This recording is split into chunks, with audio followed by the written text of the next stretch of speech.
Assalamu alaikum. Today we will begin with our lecture 5. We finished the poems of William Wordsworth, and we will begin with Samuel Taylor Coleridge today. We will begin with his first short poem, Kubla Khan, and I will do the longer poem, which is the Rime of Ancient Mariner, with you in the next lecture. Before I begin with the analysis of the poem, let us take a brief look at the life of Coleridge, which I did very briefly in the opening lecture with you. But all that you need to know about him is that he was a friend of Wordsworth. And as I mentioned several times before also, both Coleridge and Wordsworth had jointly published the collection of poems with the title The Lyrical Ballads in 1798. The preface of that Lyrical Ballads, which was written by Wordsworth, had initiated this romantic movement in the 19th century England. Coleridge also contributed a lot of poems to this edition. And initially it was decided by both the poets that Wordsworth is going to look at the serene, the tranquil, the peaceful aspects of nature and the transformational power of nature, whereas Coleridge will look at the supernatural, the exotic, the strange phenomena of nature. And that is why you will see these two poems, not Kubla Khan, but The Ancient Mariner, which became part of the Lyrical Ballads, has that eerie, strange atmosphere, the gothic, the horror atmosphere, and which is so peculiar of Coleridge. And this is how Coleridge, in fact, differs from Wordsworth. Coleridge also suffered from rheumatism, which was a disease which caused him great pain. And because of that, he was recommended dosage of opium and some other relaxants. And he was often in a delirious state of mind. And that often caused him strange visions and strange dreams, under the effect of which he sometimes composed great poems. Kubla Khan, which we will study today, is an example of that kind of an occasion, where he saw a vision under the effect of opium, and upon coming out of that state, he composed this poem. I will give you a detailed account of it later on. So Coleridge and Wordsworth, that is how they differ. Wordsworth presents before you, as you've just seen, nature as a mother, nature as a friend, nature as a benefactor, nature as a nurse, nature as a guide. So for him, nature is everything. Nature is the sole support in his life. It gives him peace, it gives him happiness, it eases away all his troubles. But Coleridge sometimes present before us the destructive power of nature. He shows to us that nature is not only like a mother who's always forgiving, who's always merciful, but it can also be revengeful. It can also be harmful. It can also destroy. If it can preserve, if it can give life, it is a source of happiness. At the same time, it is also something which can cause pain. It's something to be afraid of, not just to be loved, as Wordsworth believed. So Coleridge, in both these poems, is going to present that other side, that other aspect of nature for us. And as we shall see, this aspect of nature, this side of nature, is since it is in case of Kubla Khan, it is created under the effect of opium. It has a strange, exotic power also, and his poetry is all about imagination. For him, imagination is the sole creative power of a poet. For as you saw with Wordsworth, it was nature. It was a benevolent effect of nature under which Wordsworth composed great poetry. You will see that with Coleridge, it is imagination. Imagination is that great creative power. It is that great source which leads a poet to his creative abilities, which lead him to create great pieces of art. So, as we shall see, Coleridge gives great importance to imagination. So let's look at Coleridge a little formally now. He was a poet, as you all know, but he was also a critic, and he was a philosopher also. As a philosopher and a critic, he has also left his mark. Just like Wordsworth presented his theory of poetry and expounded the role of poet in the preface to the lyrical ballads, Coleridge also presented his idea of poetry and the role of poet in his prose work, the Biographia Literaria. And the chief characteristics, some of the chief characteristics of his poetry are, as we shall see, supernaturalism, element of mystery, there is fertile imagination, there's dream quality about his poems, there's medievalism, there's love of nature also, at the same time fear of nature, and we shall see that his great and commendable narrative skills. These are some of the chief characteristics of his poetry. I shall look at them in detail with you when we analyze the poem. And as you shall see, Coleridge will take us to strange territories. He will take you to strange worlds. He will take you to places you have never been there before. He is not going to expose to you or take you to places like Wordsworth does, which are familiar, which are around us. But he is going to take us to his realms of imagination. And there he is going to let us live in his own world and see all the strange, all the horror, and all the mystery of his dream world. So he takes us to these strange terrains, strange territories. There are strange birds, there are phantom ships. Phantom mean ghosts. He will introduce to you ghost ships. There will be Arctic seas full of snow and ice. There will be caverns, deep caves, which no man has ever seen before or visited before. And there will be sounds of unearthly instruments, and there will be haunted figures. So this is the kind of environment, this is the kind of a world that he creates for you. It is a world which is unknown. It is a world which is strange for us, and it sometimes creates horror in us also. And we shall see that his imaginary world, this world that he creates, it is beyond any reason or logic, and no reason, no logic works there. It is a strange world with its strange phenomena, where only strange and haunted figures are rulers. Now about the poem. The poem was written in the fall of 1797. As you can see from the year, Lyrical Ballads was published in 1798. So Coleridge could very well have made it part of the Lyrical Ballads because it was composed a year before, in 1797, but he did not publish it. And he published it only when he had read it out to Lord Byron, another great romantic poet, in 1816, years later.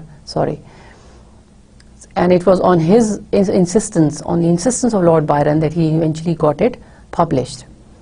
Coleridge himself wrote something about the poem when he published that poem. I would like to read those lines for you.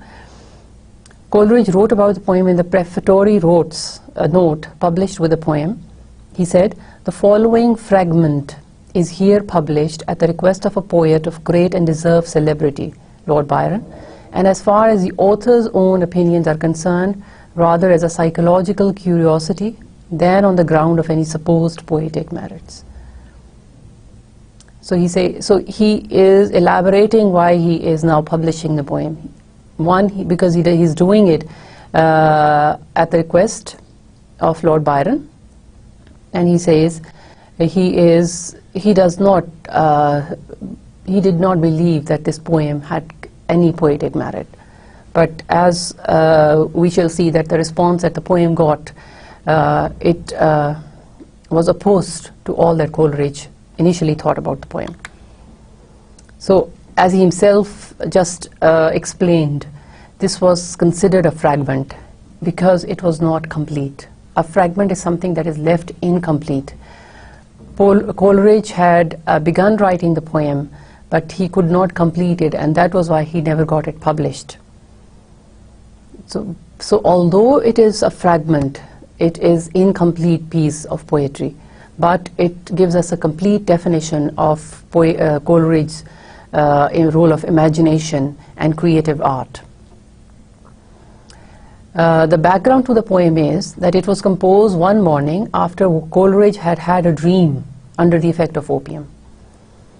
And he could write only 54 lines when he was interrupted by a visitor, and he was never able to finish the poem.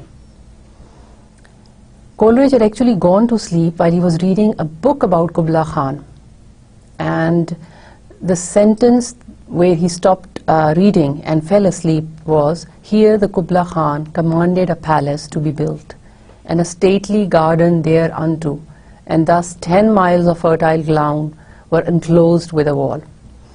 You can see that some of the words will sound familiar to you. Some of the words from this book are made part of the poem itself. So where Coleridge was reading the description of Kubla Khan and the palace that Kubla Khan had ordered to be built for himself with gardens, and as it's told us here, 10 miles of fertile ground enclosed with a wall. So this was the huge palace of Kubla Khan enclosed by a wall and containing fertile gardens. This was the detail that Coleridge was reading when he fell asleep, and he actually dreamt that place and saw a vision of that place. And when he woke up, it was this vision that he tried to capture in his poem. So as we shall see in the poem, that the first stanza describes this summer palace, this palace that Kubla Khan had ordered to be built.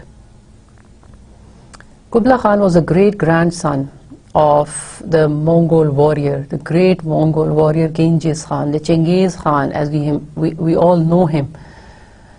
Chengiz Khan was the founder of the Yuan dynasty of the Chinese emperors in the 13th century. So the Mongol Empire, it ruled in the latter part of the 12th and the 13th centuries, and they destroyed most of the European land and came as far as we know Baghdad, and destroyed wherever they went. They destroyed everything. So they were the great savage barbaric people with great destructive nature, but they were at the same time pleasure loving, because this place that Kubla Khan orders to be built for himself, which is his summer palace, is surrounded by beautiful hills, by beautiful gardens, and it itself is a pleasure palace. It is a palace where he can rest and he can lose himself to all kinds of sensual pleasures. This place was actually in Xanadu. Xanadu is in the north of China, and it is part of Mongolia. It was visited by Marco Polo in the 13th century, in 1275. And Marco Polo, in his travelogues, describes the splendor and the opulence of the courts of Kubla Khan. So this summer palace actually existed, and it was about the beauty of this palace and the courts and the gardens that Coleridge was reading when he fell asleep. And in his dream, he actually saw this place. And because the effect of the dream was so powerful, he composed his poem under the effect of that dream, not under the effect of this passage that he had read. And these Mongol warriors, they were also known to the Europeans as Tartars, as the great Tartars.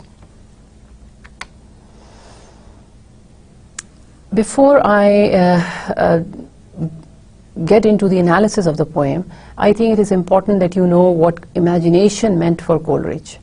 For Coleridge, imagination played a great role in the creative art.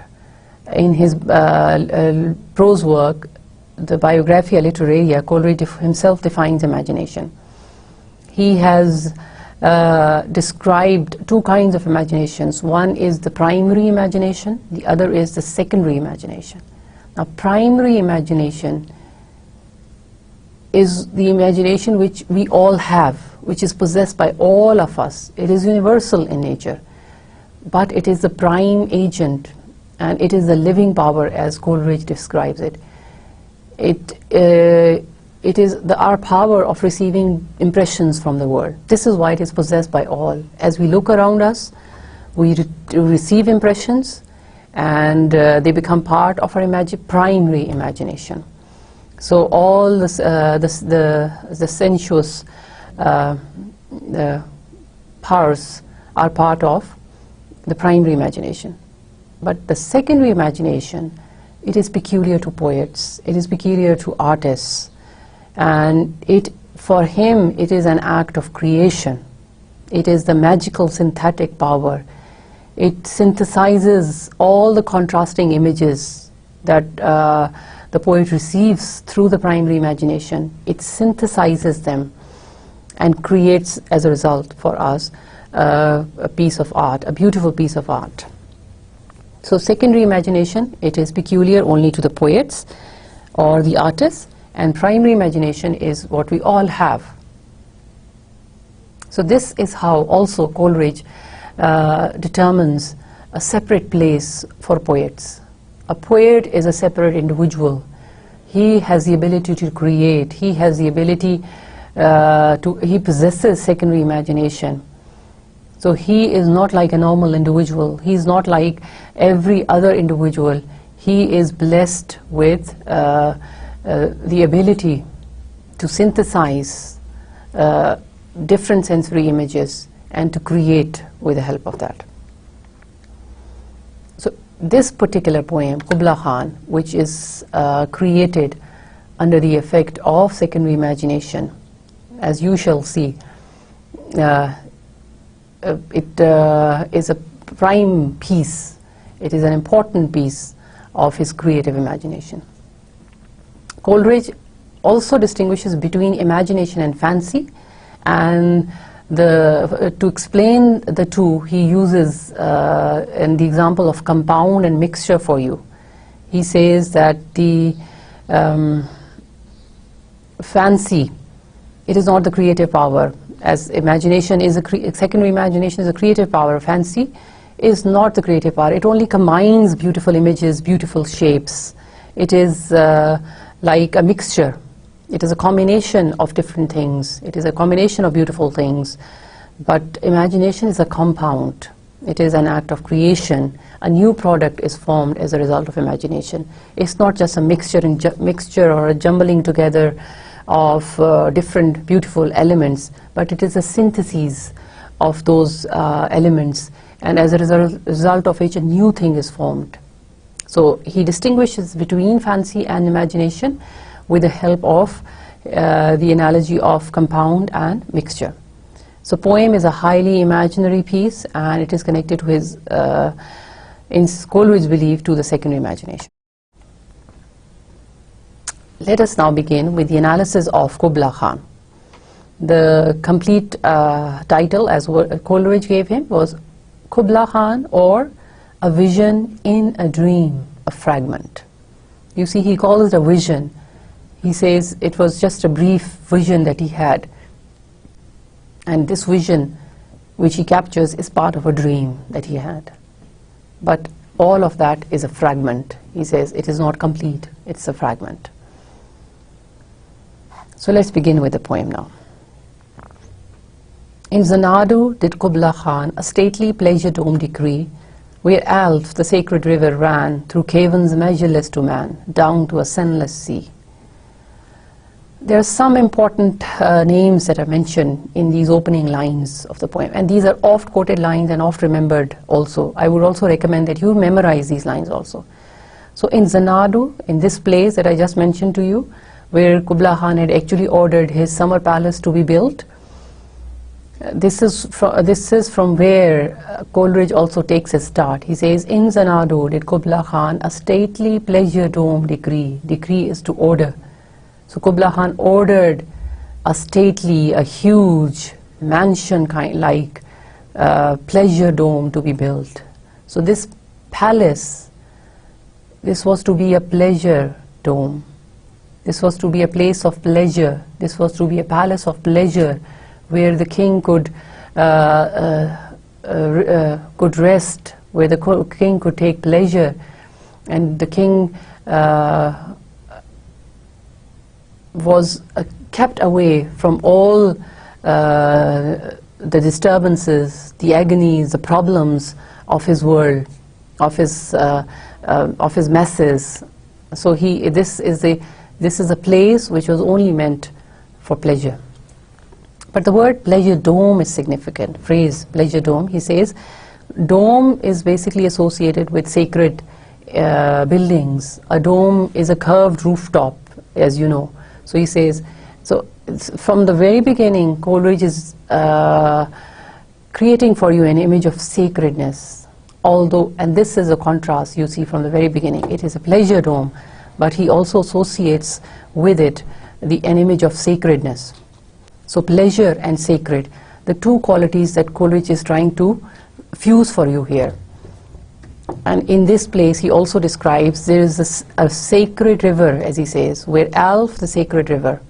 So Alph is the name of that river that flows through this place. But the river is also sacred, as Coleridge tells us here. In the Greek myth, this river Alph is called river Alpheus, and it is connected to the worship of the sun. It is connected to the worship of the sun, as you shall see. But before I get into that, the other description, you can connect it, because he calls it a sacred river. You can connect it to the biblical myth also, where there is we also have that in our religion, where we know that there is a river that flows through Eden, and which may be a river of milk, or it may be a river of wonderful juices, but it is a river which grants immortality. Someone who drinks from this river becomes immortal. So in this pleasure, in this place of pleasure, which is also at the same time sacred, a river flows which is at the same time, which at one time is a sacred river, because it is connected to the river in Eden, which grants immortality, but it is also connected to the pagan worshipping of the sun. So he is synthesizing.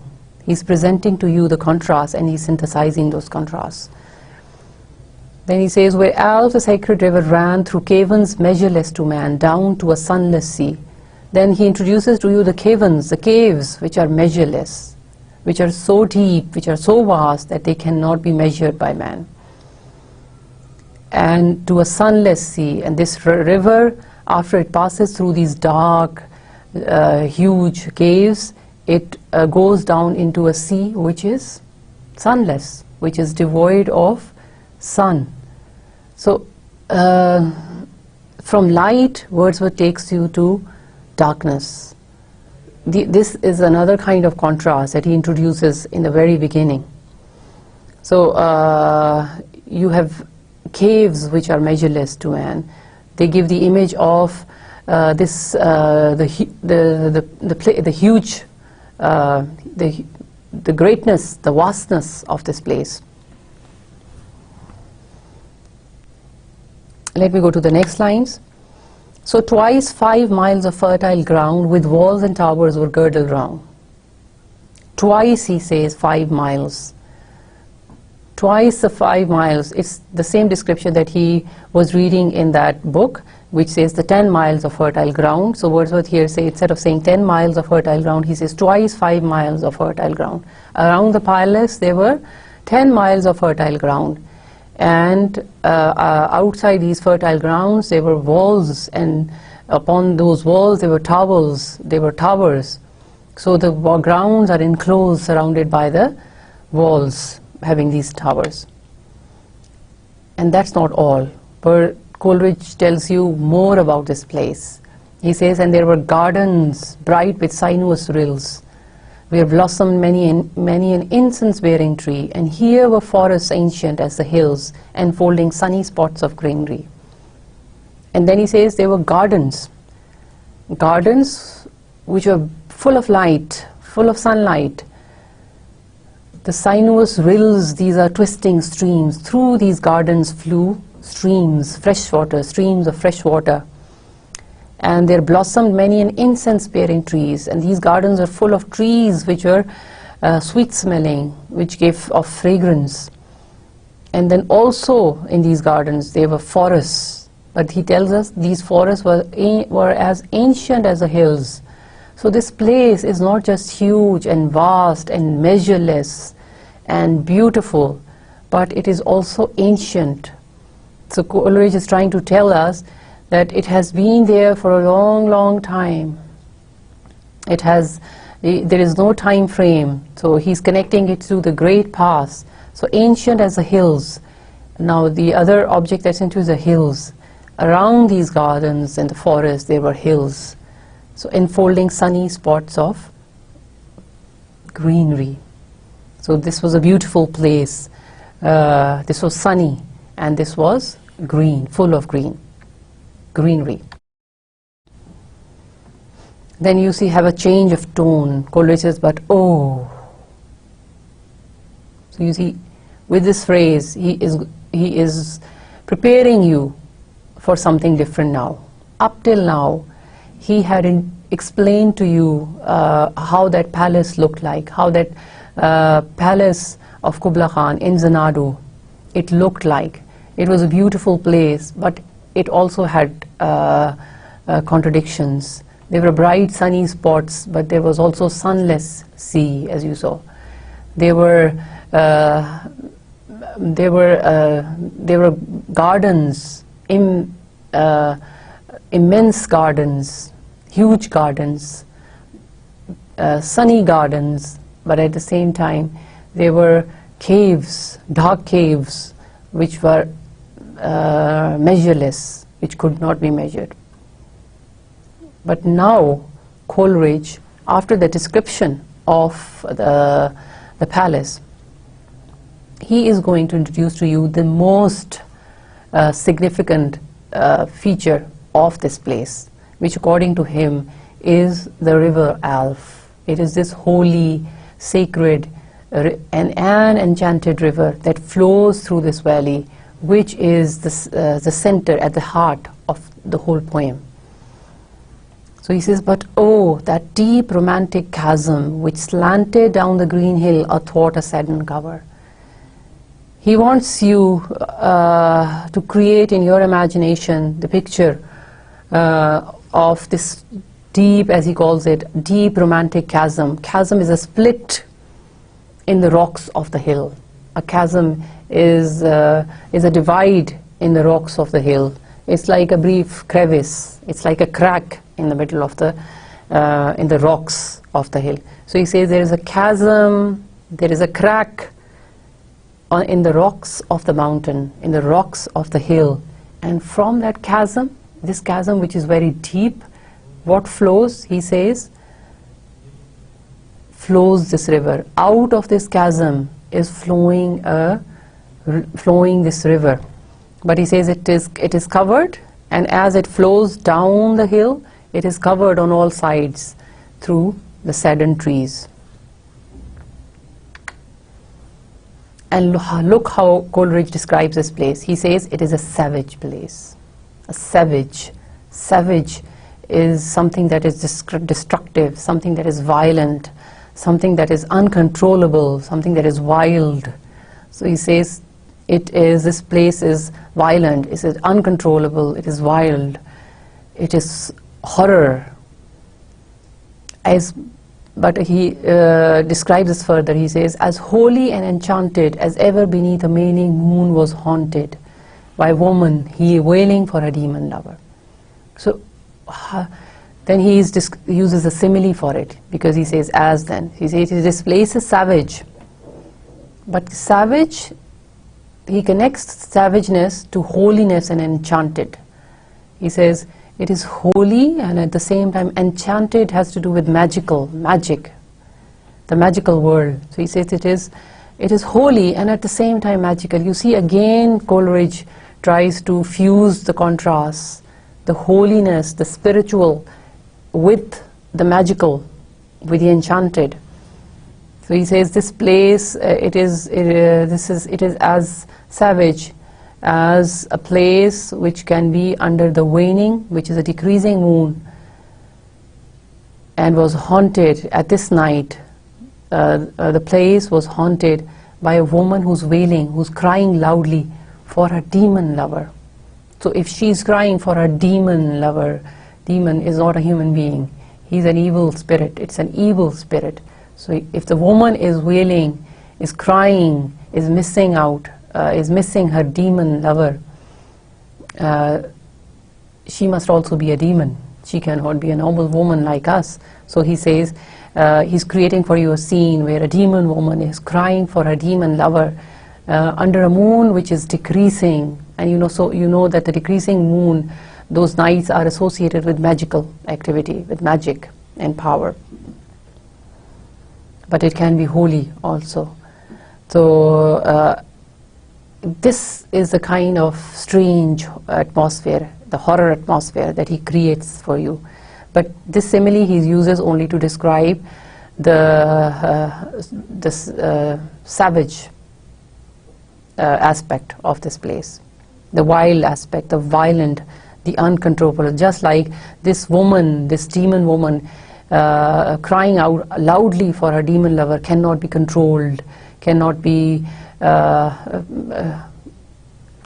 overpowered. Similarly, this river cannot be controlled, cannot be overpowered, cannot be tamed. It is wild, it is ferocious, it is violent, and it is coming out with great force, and it cannot be controlled.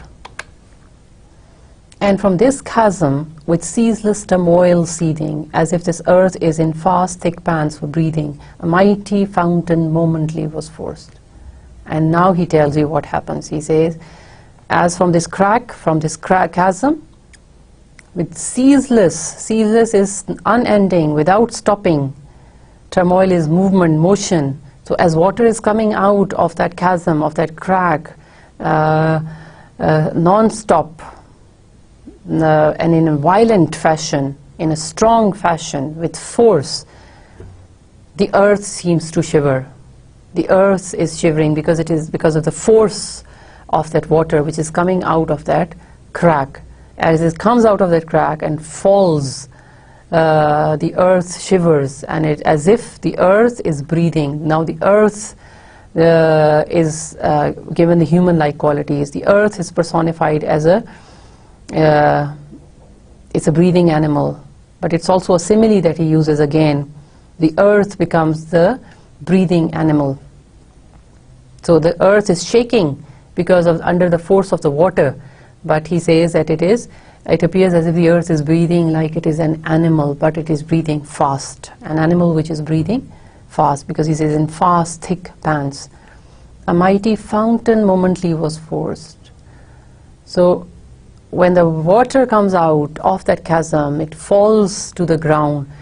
A fountain is forced. It falls down onto the earth with great force, leaving the earth to shake badly, to tremble badly, to tremble in a fast manner. And then this water which falls with great force onto the ground, it rebounds, creating a fountain, a mighty fountain, as Coleridge tells you. amid whose swift half-intermitted burst, huge fragments vaulted like rebounding hail, or chaffy grain beneath the thresher's flail.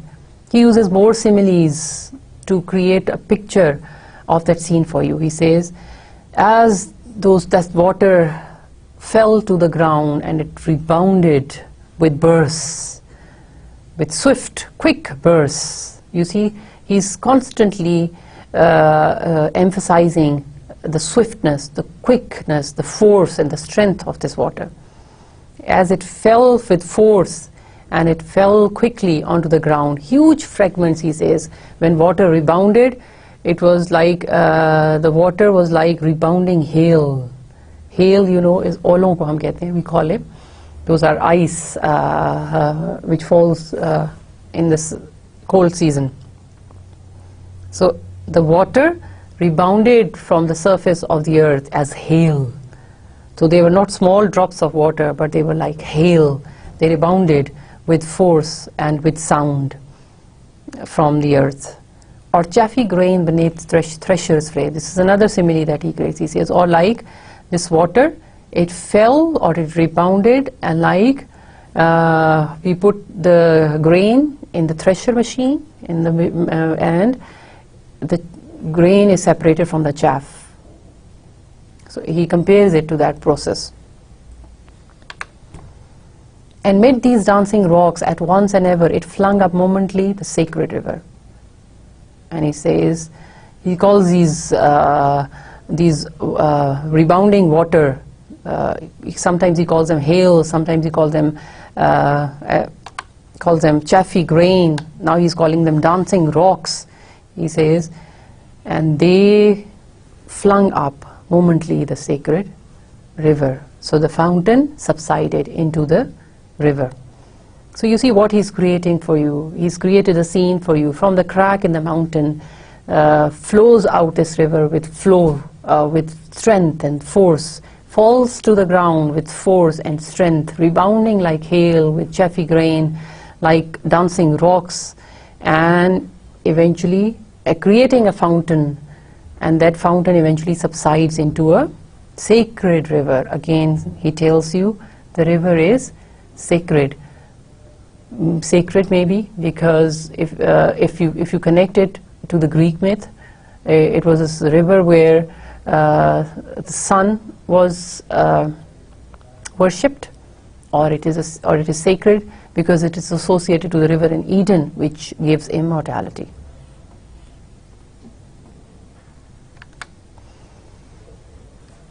Then he tells you what happens to this river. He says 5 miles meandering, now everything will slow down. Wordsworth is going to use musical language. He's going to use slow motion for you to describe that quick, swift motion of the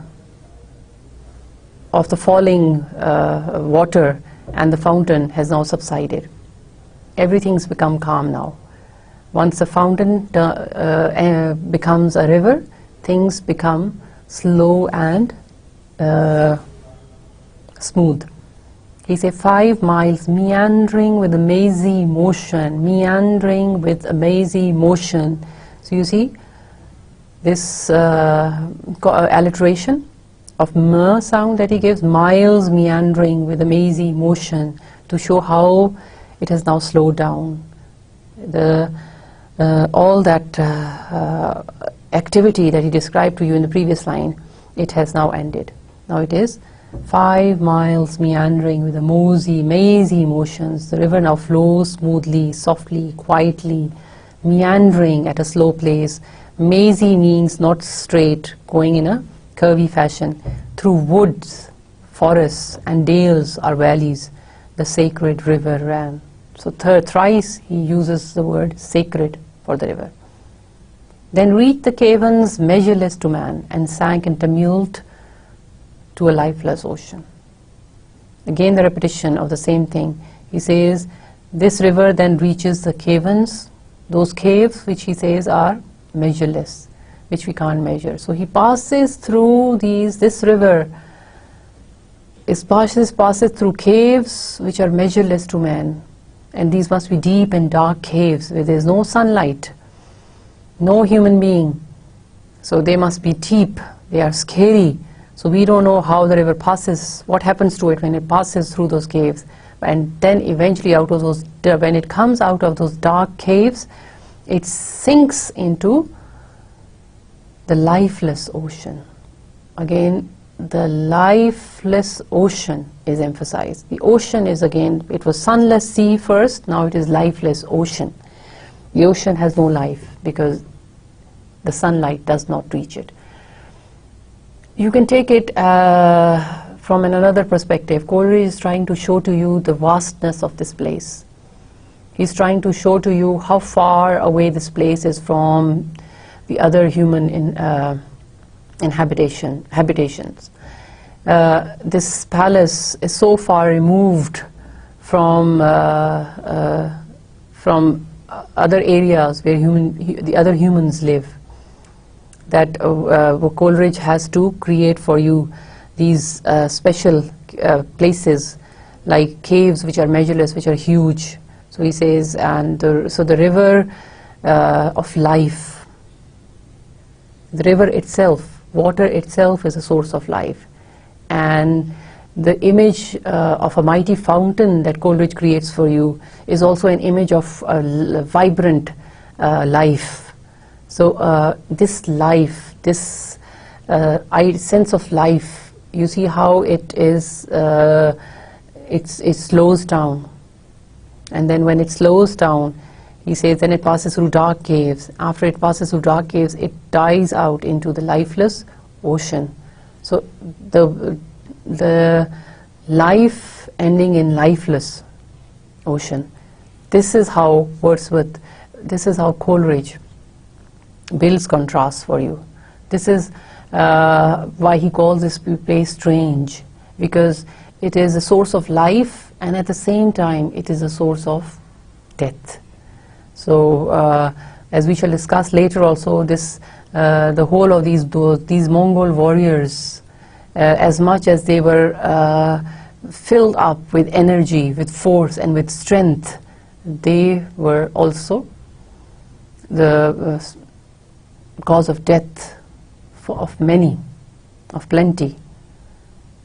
So you can connect this to that great Mongolian legacy. Amid this tumult, Kubla heard. This is the first time we hear the name of this warrior. He says, and in the middle of this tumult, in the middle of all of this, he says, Kubla heard from far ancestral voices prophesying war. So Kubla, even when he's in his palace, summer palace, he hears his ancestors, maybe his great ancestor Genghis Khan, maybe, he hears them. He hears him calling upon Kubla Khan to get up and get ready for war, for more bloodshed, for more deaths.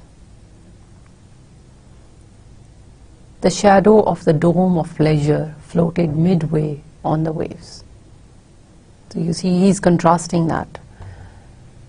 He says the shadow of the dome of pleasure, this dome of pleasure that was built for Kubla Khan, it could be seen floating on the waves of this sacred river, where was heard the mingled measure from the fountain and the caves. It was a miracle of rare device, a sunny pleasure dome with caves of ice. He says, and in this palace, Kubla Khan could also hear the sound coming from that fountain and the sound of the water flowing through the caves. So although this is a huge, vast place, but Kubla Khan, in his palace, he can also hear the great force of that fountain. And he could also hear the water flowing in those measureless, deep caves.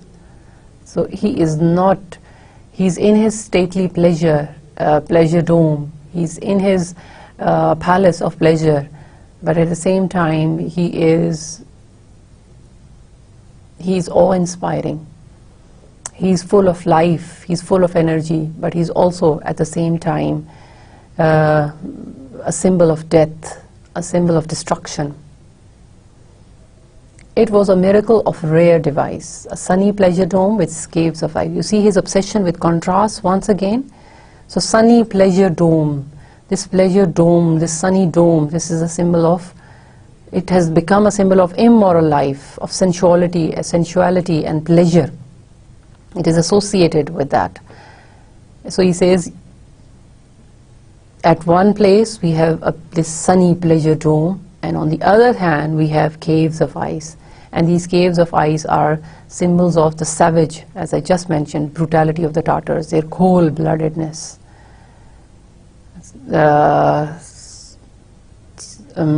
And so these contrasts that Coleridge keeps on introducing for us throughout the poem, they are used deliberately to highlight these contradictions in these Mongolian warriors. And now, in the last part of the poem, we shall see that the picture changes. It changes completely. And now we see a girl, a young girl, who's playing with a musical instrument and she's singing. And Coleridge, like Wordsworth was with the Solitary Reaper, caught up in with her beautiful voice and her singing, here Coleridge is also mesmerized with this girl.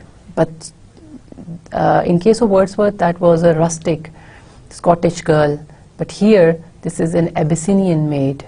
Abyssinia is the old name of Ethiopia. So she's an Ethiopian maid who is playing with the dulcimer, as it says, a damsel with a dulcimer. Dulcimer is a musical instrument with strings. It is played with that pluck.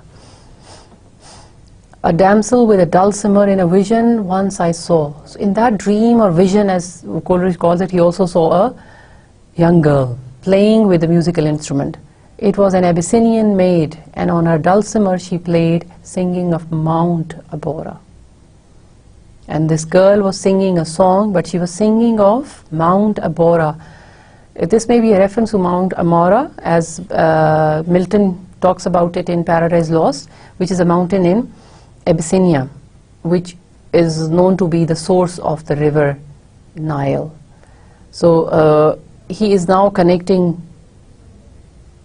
taking us to another imaginary world of this Abyssinia, takes us to this strange place, the strange mountain in Abyssinia, where a girl, an Abyssinian maid, is playing a musical instrument and singing an Abyssinian song, which is about Abyssinian mountain.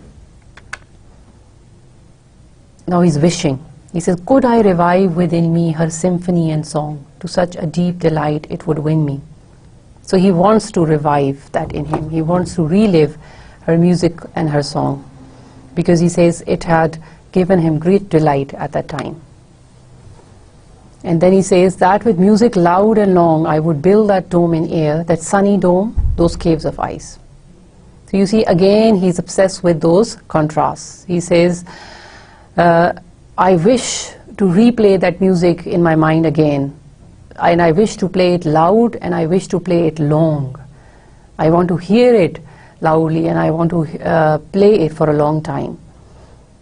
And why do I want to play it for a long time? Because he wants to build the dome in the air, because he wants to create that picture again in his mind of that pleasure dome of Kubla Khan, with its great gardens, with its measureless caves, with its sunless seas, with its lifeless ocean, with its sacred river, with its mighty fountain. He wants to create that vision again. So he wants to take help of the song of this girl and the music that she's playing to create that vision again.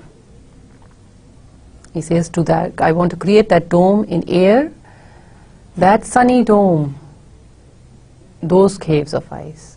Again the contrast, he says, I want to create the vision of those sunny dome, and also with those sunny dome, the caves of ice. So you see, the life force of these Tartars, Mongols, is contrasted with their destructive power of destruction, with their cold-bloodedness, savageness, with their cold-blooded savagery. And all who heard should see them there, and all should cry, beware, beware, his flashing eyes, his floating hair. Now, Coleridge gives you the description of Kubla Khan, and he does it in a strange manner. He says, all who heard should see them there, and all of those, once they come under the effect, under the trance of that song, they will all be able to visualize Kubla Khan. So he wants you to close your eyes, imagine that girl playing with a dulcimer, singing a song of Abyssinia, and you will be transported into that world where you will be able to visualize, where you will be able to see Kubla Khan. And when you see him, and when you visualize him through your mind eye, you will call out, beware, beware. So he is so full of horror, so that you will say, call out loud, beware, beware. You will be scared of him. You will be scared of his flashing eyes, his floating hair. He's got long hair and floating when he's rides on his horseback, out for destruction, killing and death. His hair floats in the air and his eyes flash. They have a murderous, bloodthirsty look in their eyes. So this is the picture of the mighty Kubla Khan. And then Coleridge says, weave a circle round him thrice, and close your eyes with holy dread, for he on honeydew hath fed and drunk the milk of paradise. Beautiful lines. So Coleridge describes Kubla Khan further, and he describes also the horror that we feel when we behold him, when we look at him. He says, once you have seen him through your mind eye, once you've visualized him, once you've seen his flashing eyes, his bloodthirsty eyes, his floating hair, as if he's riding on a horseback, and you're filled with horror and awe and with the fear of death, you will feel like weaving a circle round him thrice and close your eyes with holy dread. He says, now in magical activities, this weaving of a circle around something 3 times, it is supposed to keep you protected from the harmful effects of something evil. So Coleridge is trying to create Kubla Khan as a demon, as an evil figure. So by weaving a circle around him 3 times, you shall be protected from his evilness. You shall be protected from his savage acts. And he says, then close your eyes with holy dread.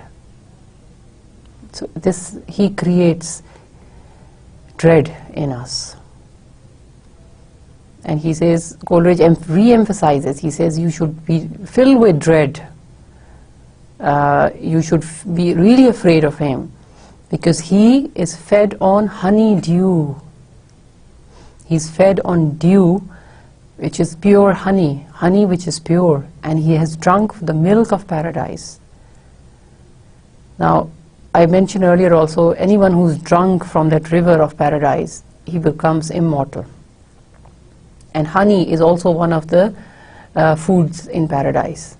So he now is a sacred. Before these last 2 lines, he was a demon-like, an evil figure who has to be dreaded, who has to be afraid of. But in these last 2 lines, he becomes a sacred figure, a holy figure, who has eaten and drunk from paradise and is immortal. No death can touch him. He can never die. He's far above all other normal humans. He's superhuman. He is immortal. He is not to die. He is not to taste death. Again, so in the last part, you see his obsession with contrasts.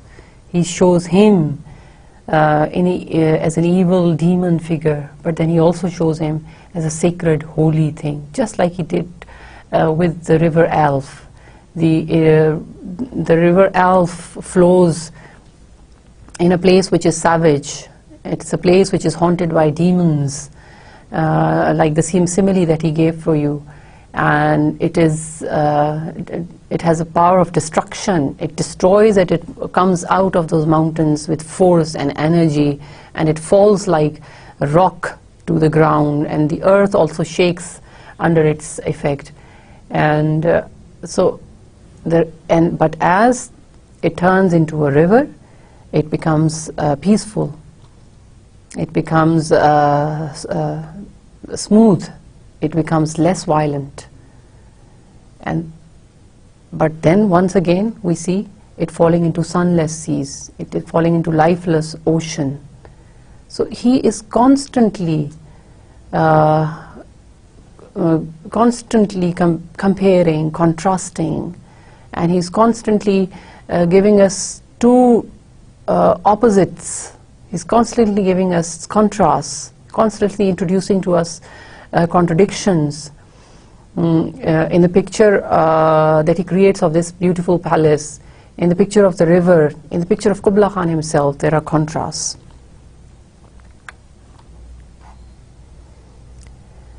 So with this we come to an end of this beautiful poem.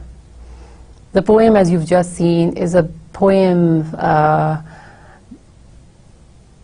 which pays tribute to Coleridge's definition of secondary imagination, which is a gift to the poets. So this poem highlights the role of imagination as a creative power.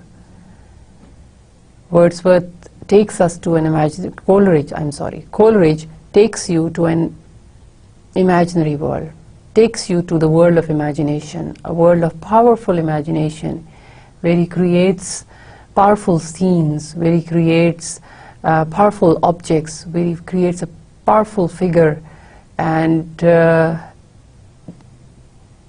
we feel connected to that imaginary world of him.